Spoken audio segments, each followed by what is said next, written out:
ગાડી પોણી બે દૂધ ભરાવા ગઈ. દૂધ ભરાઈને આવતો ઝાખાના બસ સ્ટેન્ડ પાસે આ છોકરે રૂચ હજી આ કોકની વાડ જોઈને ઉભો રહ્યો હતો. ઉભો રહ્યો એટલે એને કીધું કે જતો રહે ચાર્યો ઓઠે ને અહીંયા મંતણો આ બે સુડી વાટમાં હેડી એને મને કે હેડ્યો પરો છે. અચ્છા શેતર વસી હેડી ને તો એની શેતર વસીથી ઉપાડીને ઠેઠ ઝાખાના બસ સ્ટેન્ડે લઈ ગયો. કોણ હતું ઉપાડનારું?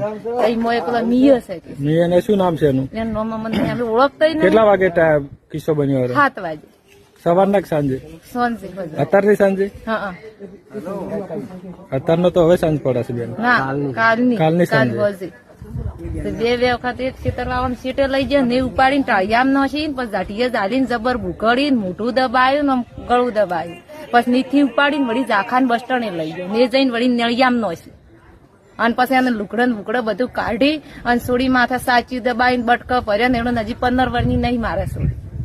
અને પછી અમે હવે કેસ કરવા આવ્યા હતા રાતે. કેસ કર્યો? એફઆઈઆર નોંધાઈ? હવે શું કીધું પોલીસ સાહેબ? એને કીધું છે કે હવે હજી કે આ સોડીને હારી હતી સોડીને લઈ આવતા લઈ આવ્યા અમે કેરી હતી. સાથે હતા છોકરી? હા, દૂધ ભરા બંને જોડે હતી? કેટલા લોકો હતા ઉપાડવામાં? એક જ હતા.